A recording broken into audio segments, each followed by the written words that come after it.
اعوذ باللہ من الشیطان الرجیم بسم اللہ الرحمن الرحیم اللہم صلی علی سیدنا مولانا محمد مبارک وسلم صلی علیہ۔ تو ہم نے اسے اور اس کے گھر کو زمین میں دھنس دیا، تو اس کے پاس کوئی جماعت نہ تھی کہ اللہ سے بچانے میں اس کی مدد کرتی، اور نہ وہ بدلہ لے سکا۔ اور کل جس نے اس کے مرتبہ کی آرزو کی تھی، صبح وہ کہنے لگے عجیب بات ہے کہ اللہ رزق وسیع کرتا ہے اپنے بندوں میں جس کے لیے چاہے، اور تنگی فرماتا ہے۔ اگر اللہ ہم پر احسان نہ فرماتا تو ہمیں بھی دھنس دیا جاتا۔ اے عجب کافروں کا بھلا نہیں، یہ آخرت کا گھر ہے ہم ان کے لیے کرتے ہیں جو زمین میں تکبر نہیں چاہتے اور نہ فساد اور عقابت پر پرہیزگاری ہی کی ہے، جو نیکی لائے اور اس کے لیے اس سے بہتر ہے، اور جو بدی لائے بد کام والوں کا بدلہ نہ ملے گا مگر جتنا کیا تھا۔ بے شک جس نے تم پر قرآن فرض کیا ہے وہ تمہیں پھیر لے جائے گا جہاں پر چاہتے، تو تم فرماؤ میرا رب خوب جانتا ہے اسے جو ہدایت لایا اور جو کھلی گمراہی میں آئے۔ اور تم امید نہ رکھتے تھے کہ کتاب تم پر بھیجی جائے گی، ہاں تمہارے رب نے رحمت فرمائی، تو تم ہرگز کافروں کی پشت مدد نہ کرنا، اور ہرگز وہ تمہیں اللہ کی آیاتوں سے نہ روکیں بعد اس کے کہ وہ تمہاری طرف اتاری گئی، اور اپنے رب کی طرف بلاؤ اور ہرگز شرک والوں میں سے نہ ہونا، اور اللہ کے ساتھ دوسرے خدا کو نہ پوجو، اس کے سوا کوئی خدا نہیں، ہر چیز فانی ہے سوائے اس کی ذات کے، اسی کا حکم ہے اور اسی کی طرف پھر جاؤ گے۔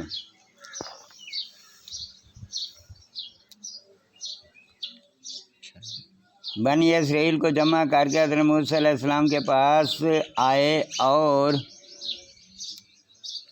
اور کہنے لگے کہ بنی اسرائیل آپ کا انتظار کر رہے ہیں کہ آپ انہیں وعظ و نصیحت فرمائیں۔ حضرت تشریف لے آئے اور بنی اسرائیل میں کھڑے ہو کر آپ نے فرمایا کہ اے بنی اسرائیل، جو چوری کرے گا اس کے ہاتھ کاٹے جائیں گے، جو بہتان لگائے گا اسے 80 کوڑے لگائے جائیں گے، اور جو زنا کرے گا اس کے اگر بیوی نہیں ہے تو 100 کوڑے مارے جائیں گے، اگر بیوی ہے تو اس کو سنسار کیا جائے گا یہاں تک کہ وہ مر جائے۔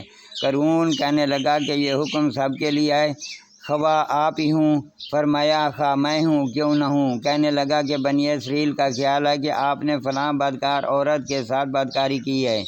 حضرت موسیٰ علیہ السلام نے فرمایا اسے بلاؤ۔ وہ آئی تو حضرت موسیٰ علیہ السلام نے فرمایا اس کی قسم جس نے بنی اسرائیل کے لیے دریا پھاڑا اور اس میں راستے بنائے اور تورات نازل کی، اور سچ کہہ دے وہ عورت ڈر گئی اور اللہ کے رسول پر بہتان لگا کر انہیں عزت دینے کی جرأت اسے نہ ہوئی، اور اس نے اپنے دل میں کہا کہ اس سے توبہ کرنا بہتر ہے۔ حضرت موسیٰ علیہ السلام سے عرض کیا کہ جو کچھ قارون کہلانا چاہتا ہے اللہ عز و جل کی قسم یہ جھوٹ ہے، اور اس نے آپ پر تہمت لگانے کے عوض میرے لیے بہت مال کثیر مقرر کیا ہے۔ حضرت موسیٰ علیہ السلام اپنے رب کے حضور روتے ہوئے سجدے میں گر گئے اور یہ عرض کرنے لگے کہ یا رب، اگر میں تیرا رسول ہوں تو میری وجہ سے قارون پر غضب فرما۔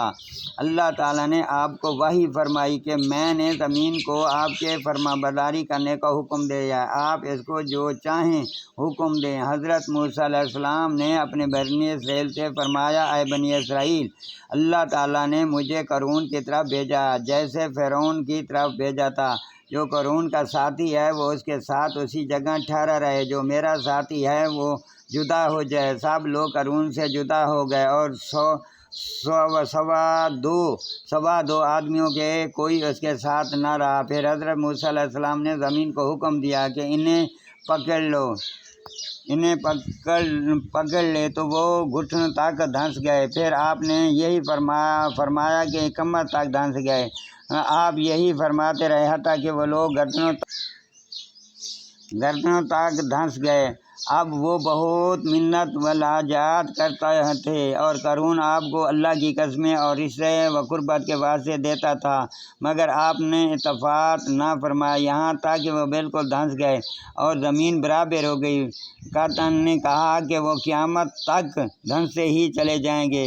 بنی اسرائیل نے کہا کہ حضرت موسیٰ علیہ السلام نے قارون کے مکان اور اس کے خزانے اموال کی وجہ سے اس کے لیے بد دعا کی۔ یہ سن کر آپ نے اللہ تعالیٰ سے دعا کی تو اس کا مکان اور اس کے خزانے اموال سب زمین میں دھنس گئے۔